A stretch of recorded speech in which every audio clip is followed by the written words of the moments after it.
Hey, this is Steve in Dallas, Texas. It's Saturday morning, my friend, and you are listening to Light Talk. Well, good morning. This is Stan in Gainesville, Florida, and today we are discussing resumes for lighting designers, concepts, winging it, and our annual Super Bowl halftime show review. And this is David coming to you from the beautiful Belmont Shore neighborhood of Long Beach, California. And if you don't already know, you are listening to Light Talk, and we are the Lumen Brothers. We're not the Luminoids. That's the whole band. The whole band's not here. Just I three just like the out way of the it's, I six. like to add that oids to your thing. Okay, well, Brother, you said brother oids. Brother-oids. Okay, anyway, we are the Lumen Brothers, and welcome to episode 148, or as we also call it, post-Super Bowl blues. I can't wait till next year. I've been promised that James Taylor will be the halftime show next year if he's still alive. Oh, really? Is that so true? Stan, you will be happy next year. I would be. Anyway, James Taylor. did you guys watch the Super Bowl yesterday? Yes. It wasn't too exciting. You know, I'm a Green Bay Packer fan. I didn't watch the know. game. I just watched the halftime show. I was in tech. Give me a break. You want to hear something really depressing? I invited my entire faculty staff for a Super Bowl party at my house. Can they fit in your house? I didn't have to worry about it. Only one person showed up. And thank you, Ezra, for showing up. We had a great time. That's sad, David. My whole street was clogged up when I got home from tech. It was like, where do these cars come from? I couldn't get in my driveway. So let's get started. Steve has our first question. Yes, it comes from Greta in Wisconsin. And she writes, my teacher says I need to get my resume down to one page. So what is in and what is out? Well, Greta, there are two types of resumes. There is a CV, and that is kind of a collection of everything you've done. And that's probably the resume that you feel you want to write. The resume you need to write, though, is what your teacher says. A one-page resume, that's what a director wants to see. And that one page is simply a short history of what you've done. If you're in college right now, then you're probably weeding out some of your high school credits. If you're in graduate school, then maybe you're weeding out some of your undergraduate credits. But that one-page resume, just the facts. We need your name and contact information. We need your design experience, maybe some technical experience. Sometimes people put skills in there, but I don't know about that because everyone always says, I know how to use Microsoft Word. Who on the planet doesn't? And we need some educational experience. Where did you get your bachelor's? Are you about to get your master's? And finally, some references. And if you have those references on there, be sure that you talk to them and tell them you're putting them on your resume. And I would not, ask them how they want to be contacted. Do they want to be contacted by phone, or do they want to be contacted by email? And then that's pretty important. So I don't know. What do you guys advise on this one-page resume? I think you hit all the big points there, Steve. I don't think I could think of maybe as a logo, maybe sort of a branding of yourself. Be conscious about the font that you choose. Make sure that the font's not too small so people can read it. Something that I learned recently, this sort of a little trick. I don't know if I said it on this show before, but kerning. You can go into Microsoft Word, into advanced tab and fonts, and you can make the spacing between the letters a little bit wider, which makes it easier to read. And I found that to be really helpful for me on documents that I put together. So look up kerning, Kearning, for your resume. Yeah, one point I want to make is that your resume should change depending on what job you're applying for. And it needs to be focused in on whatever job that is. For instance, some of you may be designer programmers. And if the job is for a summer job for a lighting programmer, you may not necessarily want all your design work on there. You may want to focus on the programming and also say that you are also a designer so that they know it, but that they realize that you're primarily fit for that job. You should also put all your skills on there as far as, again, aimed for that particular job. The lighting consoles that you're proficient in, shows that you programmed on, big shows, small shows, things like that.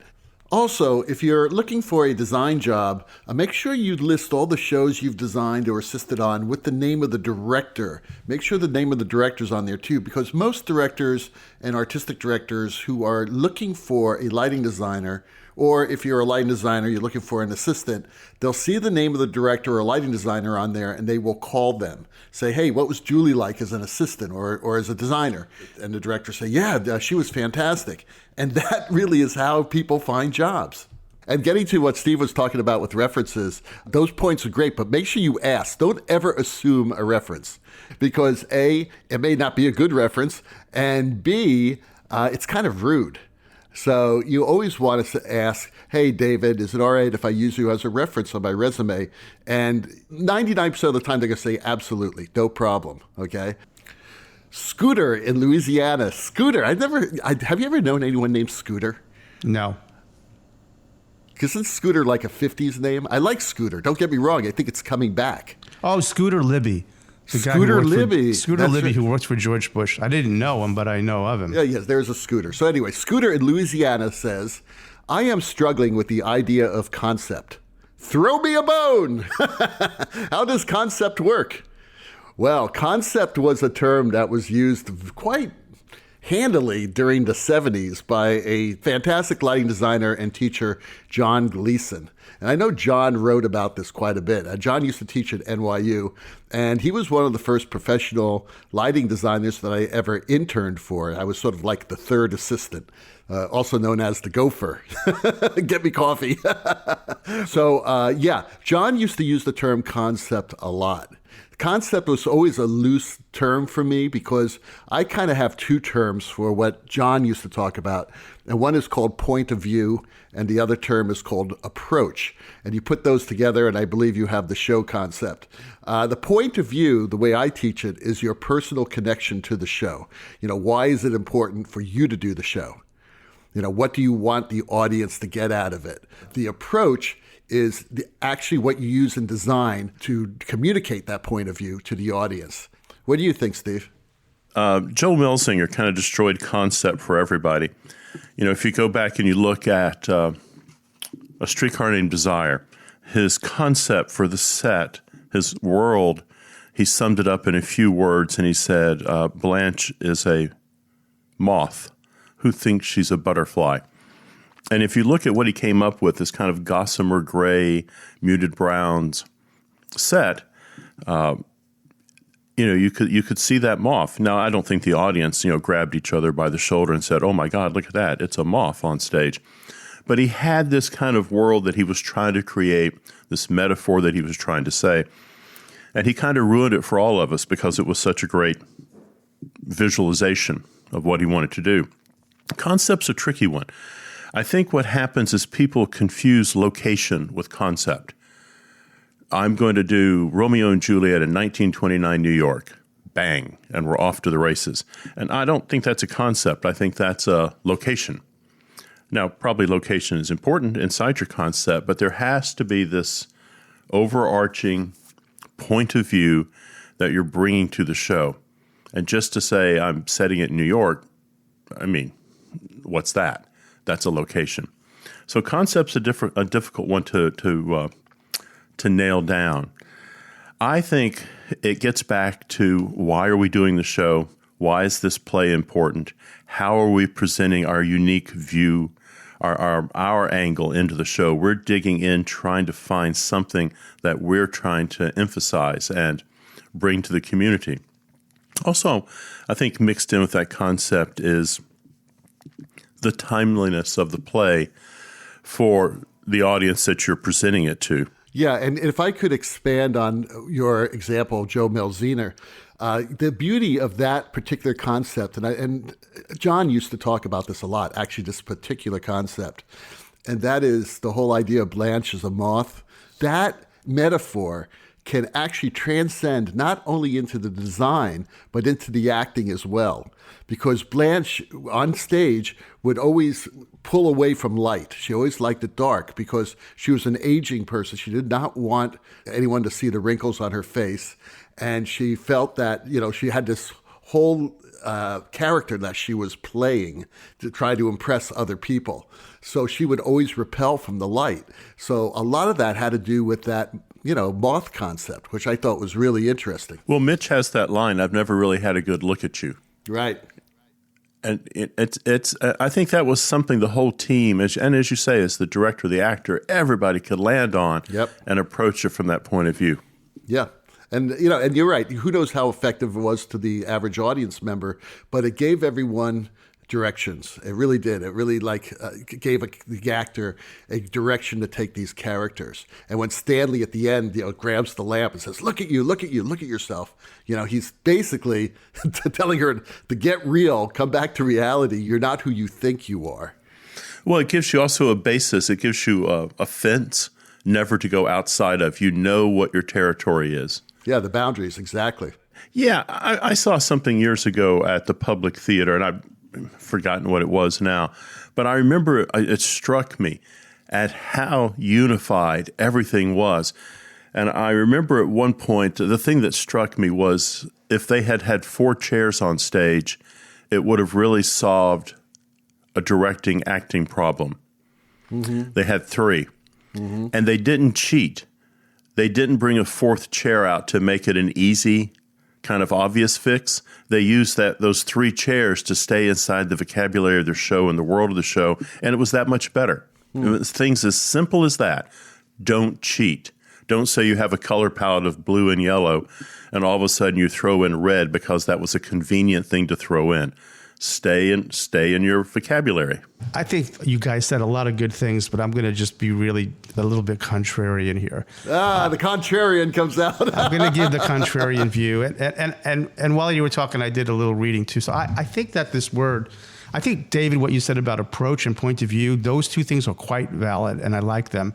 And everything Steve said also. But I do think this is sort of, I didn't know Mr. Gleason, but I think it's a little bit elitist to use this word concept. It sounds mysterious. It sounds like, what do you mean? Like this, like the questioner is answering. If you look up what the meaning of the word is, if you use this word, it's a little bit less off-putting, I think. It's just an idea.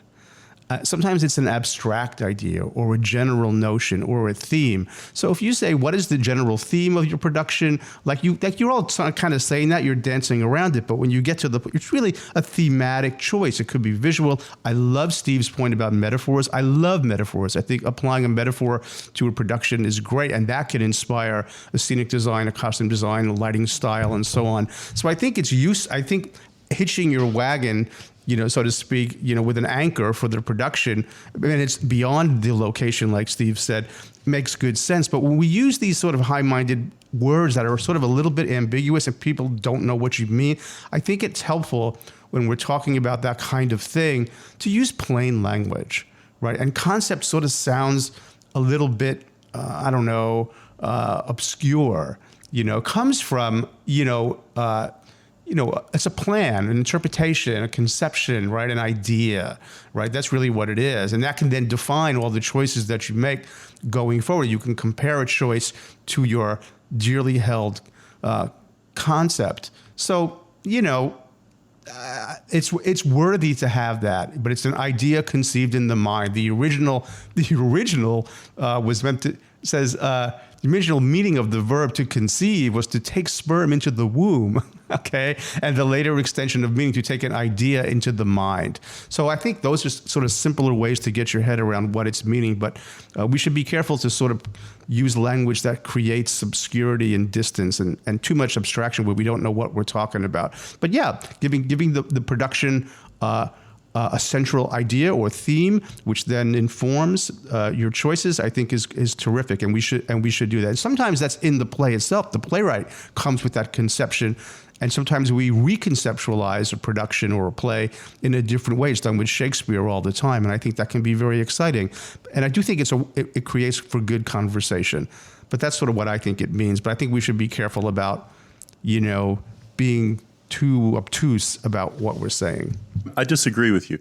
I think it's really important to differentiate between theme and concept. I don't think they're interchangeable terms. I think language is really important and it has a meaning. Let me tell you what I think theme is. and see if you disagree. Okay. I think theme is the meaning behind the story. It's the narrative. It's the topic that the writer is addressing. Concept are the origins of the story. It supports the narrative. It takes the story someplace. I think the difference between the word theme and the word concept is big. So I think, if that's how you want to work, that's fine. But I think you run the risk of redefining, the word hot dog into what you want it to be and saying, well, I'm going to call it a hot dog, but really what I'm talking about here is an apple, but an apple is too difficult to understand. You understand a hot dog, we've all had one. I think there's a difference there. Otherwise, one simply does the play the same way time after time after time, because you say, okay, well, this is what the writer wrote. This is what we're going to do. We're always going to put Macbeth in a bearskin rug. We're always going to put a sword in his hand because that's what Shakespeare did. I mean, why do people approach conceptual approaches to Shakespeare and take it out of time and place? Because they are looking at that theme. The theme doesn't change a whole lot, I don't think. What is the Shakespeare's easy. What is the theme of Romeo and Juliet? The theme, I don't think, changes. Your conceptual approach to it can change. The theme of Macbeth can change. Well, that's what I'm saying. But you're suggesting that concept is a bad word. No. It's a word used by elitists. It's a word that we don't understand what it is, so we're going to simple it down for everybody. I think simpling it down or dumbing it down does a disservice to it. I think students and artists have to struggle through that rather than going, well, this is how I'm going to interpret the word. This is how. Otherwise, you get concept. I don't think when someone says, I'm going to do As You Like It and I'm going to put it in the antebellum South, that's not a concept. That's just a location. That's just a location. I just want to say for any listeners who are actually listening to our show in a theater right now, you all must get up, go outside, spin around 3 times, curse, spit on the ground, and say, Beetlejuice, Beetlejuice, Beetlejuice. Because we use the word Macbeth. People are shouting and running and screaming around the planet right now in 123 countries. So Stan has our next question. All right. So William in the UP says, do you ever freestyle and not do a formal plot? Just sketch and make notes and go for it. Maybe a club or a one-off with the pre-hung house rig, or just work with the house hang and light over a series of actors' rehearsals. Yeah, sure. All the time. Yeah. It reminds me of a story of the lighting designer, the early lighting designer named Luc Lafortune, who lit Cirque. And he did a workshop once at LDI that I went to. And he said, here's how I do it. I sort of keep scratching out these ideas, and I point my finger and I tell people to hang lights here and hang them there. And then I play with it and then I move it around. They keep asking me, when's the light plot going to come? And he says, opening night. Yeah, this is There'll be a light plot. So it was a very informal process in responding to the work and a different way of working, and they get this fantastic art out of it. So yeah, and I've worked in dance theaters where there was a rep plot. I've worked in summer stock where there's a rep plot, and you make what you need out of what is there. That's not uncommon, and it might be difficult in some situations, but yeah, I think it's a way of work that you sort of have to just embrace. It would be difficult in a union situation where the clock is ticking. I think that was difficult for Luke in Las Vegas because it wasn't a common practice when they were doing those early Cirque shows. So. It's a very European way of working. I remember when I first worked with Gunther Schneider-Simpson, he came in to light the show that I was assisting him on, and he basically pointed, we're waiting for a light plot, no light plot, no light plot. Just have the lights all ready to go. And he came in, says, let's put this light here, that light there, that light there. Okay, take it up, let's focus it. Nah, let's move that to here. And, yes, yep. There are very long crew calls. You can't get away with this in most places in the United States. But in Europe, you can. When you're in a theater for 6 weeks, absolutely. Yeah, I think so. Even when I worked in museums, we would go into these showcases and we would just sort of have okay, we're going to have so many fiber optics, we're going to have so many fixtures, and we're going to just hang them. And because they didn't always know what objects were going into which cases. And so we had enough there in place, and then we could spend 2 days on one showcase and keep experimenting to get the result that everybody was pleased with. So it is a way of work. It's not typical in this country, I don't think, too much, but. Well, in a way it is. It's sort of like what you mentioned earlier about the rep plot. Now in rep plots we have moving lights, and it gives us a lot more flexibility. So I could almost do a plot and have it serve like 80% of the shows I do. And of course, most of them are movers, right. And there's side light and all the other stuff. But I know that I can get any color I want, and I could certainly get most angles I want. So yeah, I mean, a lot of times that even when you have a light plot, I certainly have lights, as Gilbert used to call them, gamoots, get me out of trouble lights. They're usually movers that will cover almost every angle I would need. A couple of my alumni are doing these national tours of Broadway shows, and they came and did a masterclass, I think, last year. And the plot for, I forget what show it was now, Finding Neverland was the show that they were on. And they said basically everything it's like, now it's like wash spot across the trusses, and they can make whatever they need out of that. So it's sort of an efficiency and a response, so it doesn't have, exactly like you're saying, David. I think that's what Gilbert used to do that too. He used to do a light just all gamoots. They're all gamoots, right? Exactly. I asked, I said, you don't have any channels. So this is back when we had a 60 channel controller, 60 dimmers in the theater. And I said, Gilbert, there are no channels here. He goes, I'll sign them later. I'll figure it out and sign it later. Okay, no problem. That's my job, is to keep track of all that. You are listening to Light Talk with the Lumen Brothers, and Light Talk is sponsored by a public service announcement from No More 10 out of 12s. Well, it's that time of the year once more when hordes of Girl Scouts single-handedly add hundreds of tons to the collective weight of Americans by selling Girl Scout cookies. Just like the bluebells of Texas, they pop up everywhere overnight, on every corner, in front of the grocery store, and sprinkled around the mall, proudly wearing their badge-covered vest, badges and patches, demonstrating skill and knowledge in a variety of life skills. As I was watching the Super Bowl halftime show last night, I thought, why not add some badges for basic rock and roll skills? Right. To demonstrate mastery in rock and roll, we would like to suggest 3 new badges. First, the Skull and Crossbone patch, awarded to would-be riggers who have dropped at least 3 cell phones in a 3-day load-in period. Second, the How About a T-Shirt Man patch, for being the first on the call to ask for a T-shirt prior to the truck doors opening at load-in. And third, the Mistaken Identity patch, for always missing your mark with the follow spot. Girl Scouts, we all have a place around the campfire. This has been a public service announcement from No More 10 out of 12s. And now, back to Light Talk. Well, the sound of those ducks tell us that once again it's time for our popular segment, Let's Talk About. So today, our Let's Talk About segment is our Super Bowl 54 halftime show review. Yes, ladies and gentlemen, Super Bowl 54 happened last night. Yes, we are recording this the day after the Super Bowl on Monday, and so that we can still remember what the hell we saw. So we're going to talk about the show. We're going to talk about the lighting and the production design.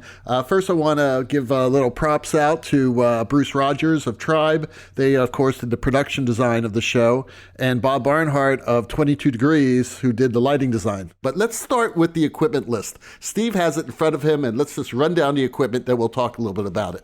Sure. Let me say I'm always a sucker for fireworks, so you cannot have enough fireworks. So is Tribe listening? More fireworks. More? The lighting equipment, I mean, my goodness, how many trucks showed up? They had 84 Verilight 2600 profiles, 60 Verilight 4,000 beam wash, 212 PRG Icon Edge, 113 Ayrtron Perseos, 60 Clay Packy. Oh God, there's that Greek word again. What's the correct pronunciation? Xtylos. Great, there we go. Xtylos. They had 60 of those. 12 Clay Packy Sharpies. Thank God, a word I can pronounce. Hey, Sharpies, great name. 12 GLP Impression X4 bar 20s with diffusion. 4 Love GLP Impression X4 bar 10s with diffuser. Love them. 24 GLP Exobeam 10s. Love them. 80 GLP KNV cubes.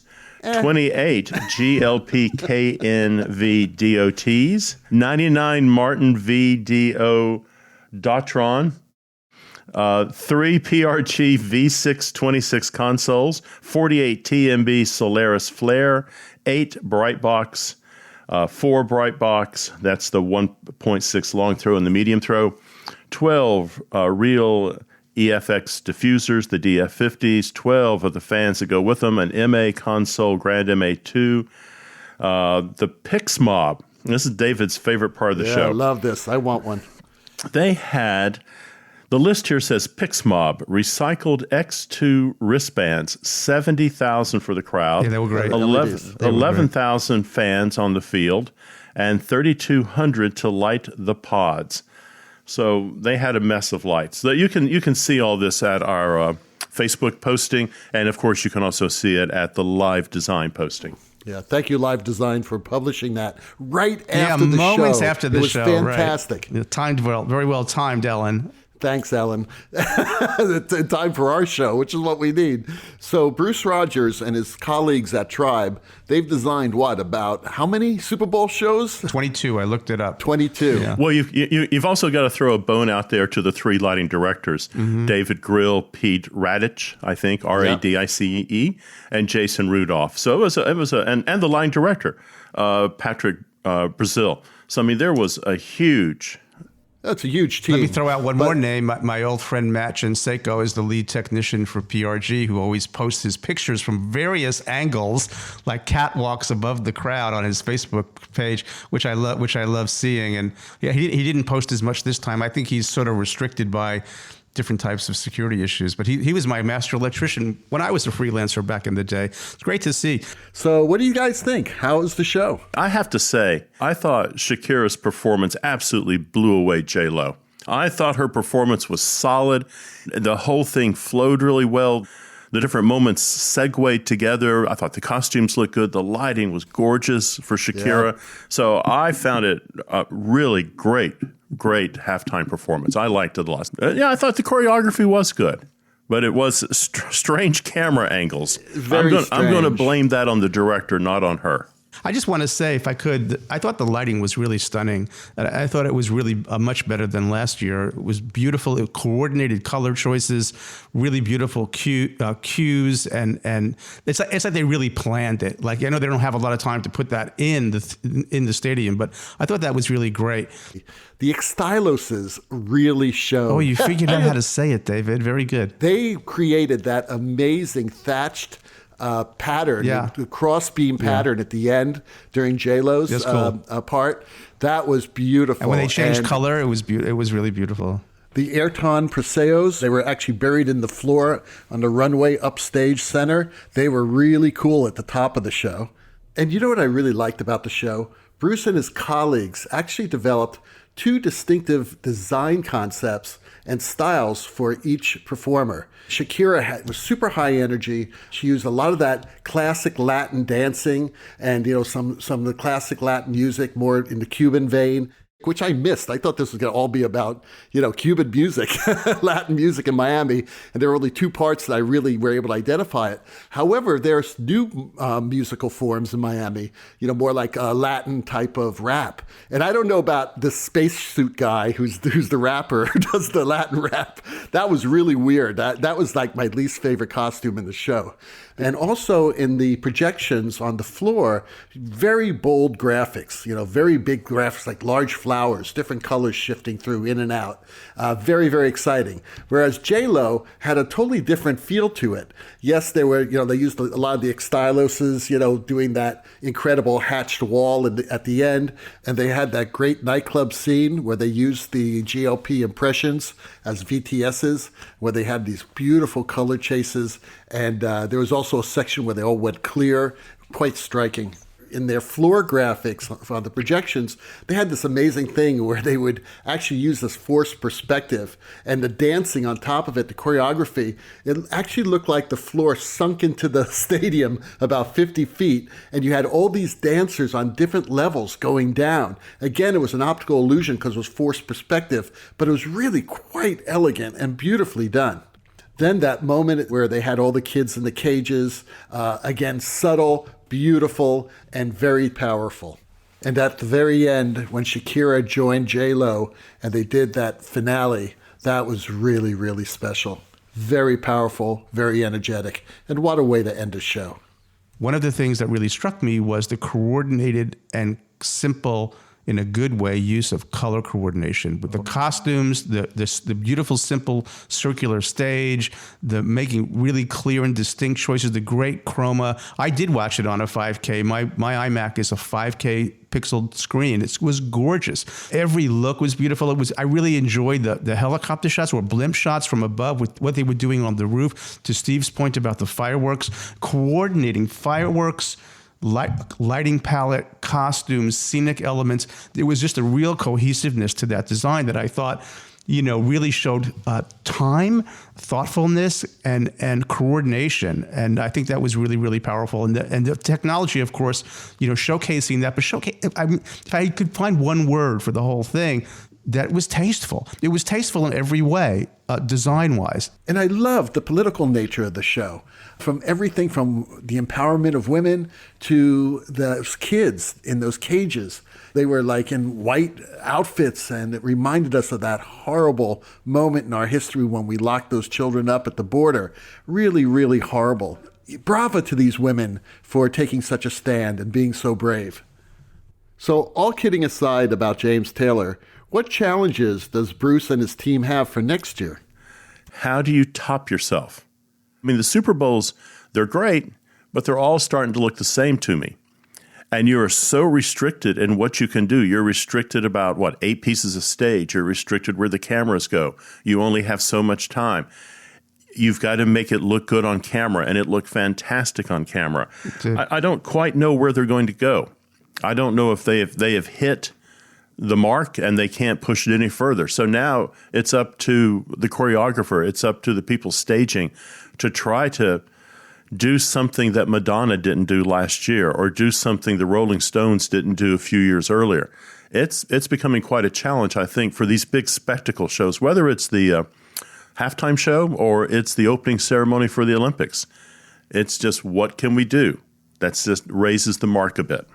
Yeah, and I think a lot of it, though, if you just stick to good design, because if you think about it, the technology, other than those Xtyrons, what are they called again, Stan? You said it, Xtylos. Xtylos. Yeah, there really isn't a lot of really super brand new technology there. But it's used beautifully. Last year. It's used of beautifully. Of course, and that's my point. My point is the way Bob topped himself from last year, in my opinion, is that this is a much better design, and it was because also the content was better. Yes. He had a much better show. Yeah. And last year's show was so disjointed. This show was not. Yes, they had the fake crowd surfing. Yes, they had the string section on stage right. Yes, you throw all the spaghetti against the wall, but this was done beautifully, and it was done appropriately. And that's why the show worked. And you had two great performers out there. So Bob, he did great work because it was to the music and to the show. He supported it. Absolutely. So our hats are off to the entire Tribe team. I just think it was a beautiful show. And and they can retire 7 times on the fees they make on these shows, but they deserve it because it is great. It's a Herculean effort, absolutely. And also it inspires people to enter our business. They see a show like that, they say, I want to learn how to do this. I want to learn how to paint the air with these amazing technological lights, Sure. So Steve has our final question. Roxanne in Utah writes, how do you explain to the followspot operator what do you want he or she to do? Well, this is pretty easy. If you're working with a union crew, they're going to understand what you want them to do. But you have to understand how to ask for it correctly. So here's a half a dozen kind of things that follow spot operators are guided by when you want a certain quality of light or size of light on stage. The first would be a headshot. And you're master electrician, and you can sit down if you're using a student crew and walk them through this. A headshot, that's the top of the head to the top of the shoulders. Head and shoulders, okay. Now we're going to open that headshot up to include their chest. A waist shot, head to waist, down to around the belt line. Half body, head to thigh. Three-quarter body, head to just below the knees. And a full body, so head to toe. And then the one that gets you out of trouble all the time is that group shot. Just get everybody in the shot. So a group shot is anything that's more than one person in it, a full body. So those are kind of terms they're listening for as you're directing what you want the beam of light to look like. And, of course, you're giving color numbers to them. You're asking them to douse in or out. But those are the things they're listening for. And make sure you write it all down in a very easy-to-understand follow-spot cue sheet, and have your assistant or you update it regularly and hand it to them. You know, if you're doing a concert show, then maybe your follow spots are assigned to the same target all night long. I try to do that. So the bass follow spot is always hitting the bass. I do the same thing in dance. I'll try to have a boy follow spot, girl follow spot. And I tell them where to pick things up. You know, I say I want you to begin your pickup at quarter line or eighth line. I don't want it on the legs. Don't follow them off to the bathroom. Let's hit them at quarter line or hit them at eighth line. If you do that consistently, it makes it very easy. They know where their ins and outs are. Yeah, and I do the same thing with musicals and operas, is that if I have a follow spot on Tosca, spot one, that spot will be always on Tosca. I would split the two to Tosca and one on Cavaradossi. Sometimes you have to do it, right? But you try to stay as consistent as possible, and that makes their lives a lot easier. So, guys, that Hammond organ in the background tells us that, once again, you've spent another morning listening to Light Talk. You can listen to us on iTunes, Spotify, iHeartRadio, TuneIn, Live Design Online, and just about every other podcast hosting site out there. Check out our website on lighttalk.org for future guests, and be sure to follow us on Facebook and subscribe to our podcast on iTunes. That way you will not miss a second of Light Talk fun. No guarantee is offered regarding the accuracy of any statements or opinions made on this podcast. However, if you should choose to litigate, the law firm of Fleck, Flock, Flair, and Glare and their paralegal Snoot will defend us until our retirement funds are depleted. Light Talk is written and produced by the Lumen Brothers, coming to you from Long Beach, Gainesville, and the Lone Star State. And be sure to tune in next week when we interview lighting designer and overall great guy, Clifton Taylor. All that and a new sponsor. Light Talk, broadcasting questionable Lumen knowledge and humor around the world. We'll see you all next Saturday morning. Bye-bye from Light Talk. So long, everybody. Toodles.